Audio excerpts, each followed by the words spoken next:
Hello and welcome. আমরা last ভিডিওতে দেখছি কীভাবে করে ডিসপ্লেসমেন্ট অ্যান্ড টাইম গ্রাফ থেকে যে গ্রেডিয়েন্টগুলো আছে সেই গ্রেডিয়েন্টগুলো থেকে কীভাবে বিভিন্ন জিনিস ইন্টারপ্রেট করা যায়। আজকে আমরা আরও কয়েকটা ডিস্টেন্স ভার্সেস টাইম গ্রাফ দেখব।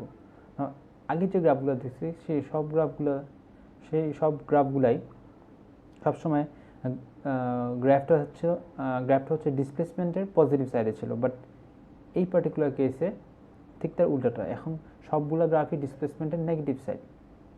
সো এটাই আসার আগে তার আগে একটা সিম্পল জিনিস দেখে নেওয়া হচ্ছে। সো দুইটার মধ্যে ডিফারেন্সটা কি? সো যখন ডিসপ্লেসমেন্টটা পজিটিভ সাইডে ছিল, লেটস এইটা আমার স্টার্টিং পয়েন্টটা যখন ফরওয়ার্ড অথবা সামনে থাকবে, লেটস এখানে কোনো একটা জায়গা অথবা এখানে কোনো একটা জায়গায়, তখন গ্রাফটা হচ্ছে কি পজিটিভ ডিসপ্লেসমেন্টে ছিল।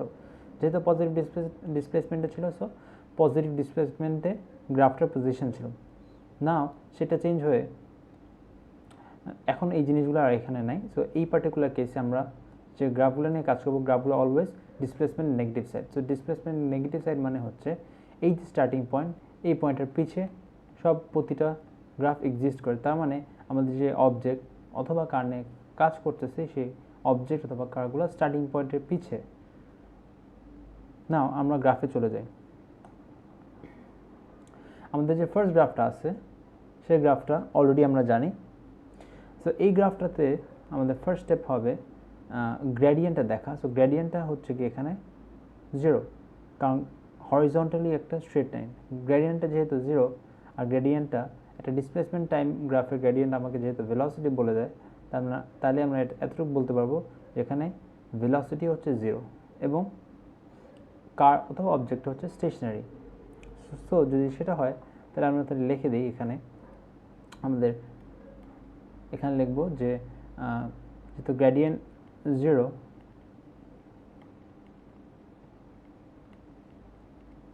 তার মানে ভেলোসিটিও 0। না, এখানে একটা ইম্পর্টেন্ট ডিস্টিংশন করা প্রয়োজন। এখানে গ্রেডিয়েন্ট 0 ঠিক আছে, বাট এই গ্রাফটা ব্লু লাইন অ্যান্ড হোয়াইট লাইনের মধ্যে কোনো ডিফারেন্স থাকতেছে না, কারণ হোয়াইট লাইনটাও গ্রেডিয়েন্ট 0 অ্যান্ড ব্লু লাইনটাতেও গ্রেডিয়েন্ট 0, দুটাতেই গ্রেডিয়েন্ট 0, তার মানে দুটাতেই ভেলোসিটি 0। তাহলে যদি দুটি এক্সপ্লেনেশন সেম হয়, তার মানে দুটো গ্রাফ সেম, বাট যেহেতু দুটো গ্রাফ দুটি ডিফারেন্ট জায়গায়, তার মানে দুটো গ্রাফ সেম না। তো ডিফারেন্সটা কি? এই পার্টিকুলার কেসে অ্যাকচুয়ালি হচ্ছে কি, আমরা একটা এডিশনাল ইনফরমেশন এখানে দেব। এডিশনাল ইনফরমেশন হচ্ছে যে object is behind the stationary point অথবা স্টার্টিং পয়েন্ট বলি আমরা, starting point. Object is behind the starting point. So essentially আমরা ফার্স্টে যা দেখলাম যে স্টার্টিং পয়েন্টের পিছিয়ে যেহেতু আছে এখানে, এই জন্য আমাদের ডিসপ্লেসমেন্ট গ্রাফটা হচ্ছে নেগেটিভ ডিসপ্লেসমেন্ট আছে। না, এই জিনিসটা শেষ হওয়ার পর আমরা আমাদের নেক্সট গ্রাফে মুভ অন করবো। এইখানে আমরা দেখতেই পাচ্ছি যে আমাদের গ্রেডিয়েন্টটা কনস্ট্যান্ট। নাও একটা ডিসপ্লেসমেন্ট টাইম গ্রাফে যদি আমাদের গ্রেডিয়েন্ট কনস্ট্যান্ট থাকে, তার মানে আমাদের ভেলোসিটি কনস্ট্যান্ট। সো আমাদের ফার্স্ট রিজনটা হচ্ছে গ্রেডিয়েন্ট কনস্ট্যান্ট, অ্যান্ড যেহেতু গ্রেডিয়েন্ট কনস্ট্যান্ট তার মানে ভেলোসিটিও কনস্ট্যান্ট। Velocity constant. নাও এখানে তাকালে আমরা দেখতে পারবো গ্রাফটাতে গ্রেডিয়েন্টটা কি পজিটিভ নাকি নেগেটিভ। না, আমরা লাস্ট ভিডিওতে আপেলের কনসেপ্টের সাথে পরিচিত হয়েছি। না, এখানে যদি আমরা একটু খেয়াল করি, এটা কিন্তু আপেল না। আমি যদি ভালো করে খেয়াল করি তাহলে দেখা যাবে এইটা অ্যাকচুয়ালি ডাউনহিল। সো ডাউনহিলটা কি?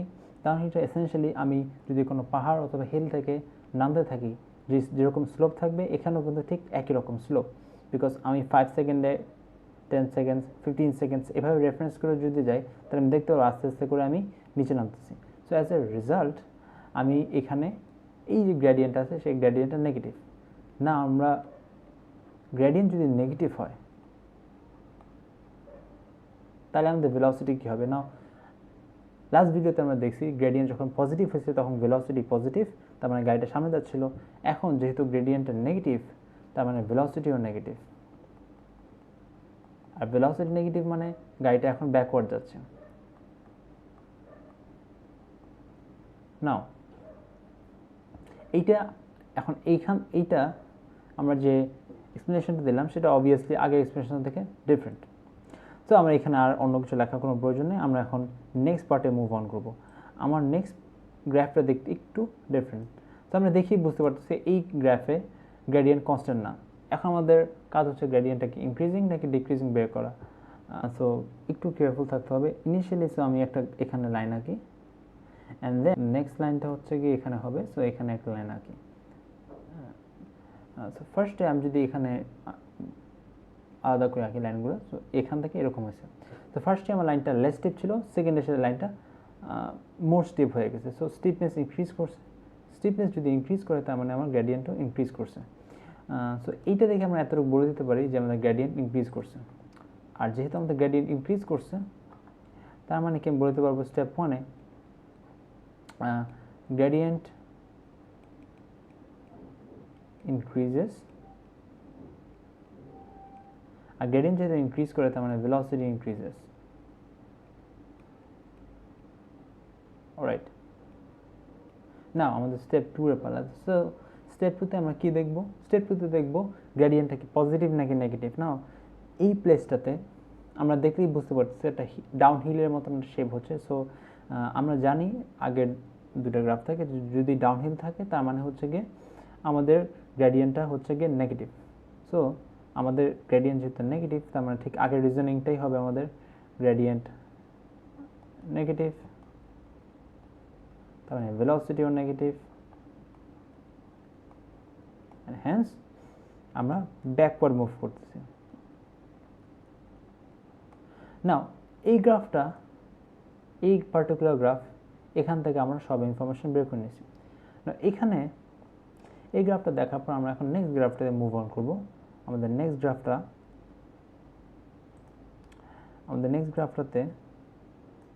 গ্রাফটা কিন্তু আমাদের ঠিক আগের গ্রাফটার মতনই।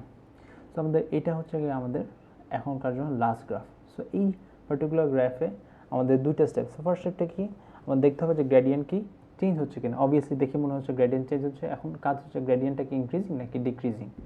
তো আমরা যদি সেটা করি তাহলে ইনিশিয়ালি আমাদের এখানটা লাইন হবে এইটা, অ্যান্ড দেন ফাইনালি এইটা। সো আমরা সে আলাদা করে আঁকি। তো এইটা হবে ফার্স্ট লাইন আর এটা হবে আমাদের সেকেন্ড লাইন। এখন আমরা দেখি বুঝতে পারবো যে ফার্স্টের দিকে খুব লাইনটা স্টিপ ছিল, তারপরে সে লাইনটা অনেক কম স্টিপ হয়ে গেছে। সো গ্রেডিয়েন্ট হচ্ছে গ্র্যাজুয়ালি গ্রেডিয়েন্টটা ডিক্রিজ করতেছে। আর যেহেতু গ্র্যাজুয়ালি গ্রেডিয়েন্টটা ডিক্রিজ করতেছে তার মানে হচ্ছে গিয়ে আমার ভেলোসিটিও নিশ্চয়ই ডিক্রিজ করতেছে। সো আমি এটা এখানে লিখব গ্রেডিয়েন্ট ডিক্রিজিং,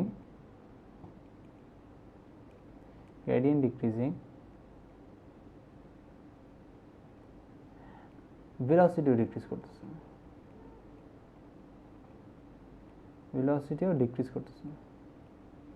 না গ্রেডিয়েন্ট ডিক্রিজিং এর জন্য ভেলোসিটি ডিক্রিজ করতেছে না। আমাদের একটা স্টেপ শেষ। এখন আমাদের সেকেন্ড পার্টটা হচ্ছে যে বের করা যে গ্রেডিয়েন্টটা কি পজিটিভ নাকি নেগেটিভ। না অবভিয়াসলি দেখি আবার বোঝা যাচ্ছে যে ডাউন হিল যাচ্ছি। আমি একটা পাহাড় অথবা হিল থেকে নামতে গেলে যেরকম ওইখানে স্লোপটা থাকতো ঠিক একই রকম স্লোপ এখানে আছে। সো অ্যাজ এ রেজাল্ট আমি এখানে দেখেই বলে দিতে পারতেছি যে গ্রেডিয়েন্টটা হচ্ছে নেগেটিভ। সো এখন আমরা যাব অ্যান্ড গ্রেডিয়েন্ট নেগেটিভ আমাদের রিজনিং হবে। সো আমাদের স্টেপ 2-তে গ্রেডিয়েন্ট আমরা নেগেটিভ, তার মানে ভেলোসিটিও নেগেটিভ। আর ভেলোসিটি যেহেতু নেগেটিভ তার মানে আমাদের অবজেক্ট অথবা কার ব্যাকওয়ার্ড মুভ করতেছে। 4টা কার্ভ দেখলাম এখানে এই ভিডিওতে। এই 4টা কার্ভের মধ্যে 3টা কার্ভই কিন্তু ব্যাকওয়ার্ড মুভ করতেছে, আর একটা কার্ভ স্টেশনারি ছিল। সো হোপফুলি সব কিছু মোটামুটি ক্লিয়ারলি বোঝা গেছে। আজকের ভিডিও এতটুকু পর্যন্তই। হোপফুলি সব কিছু ক্লিয়ারলি বোঝা গেছে। Thank you for watching.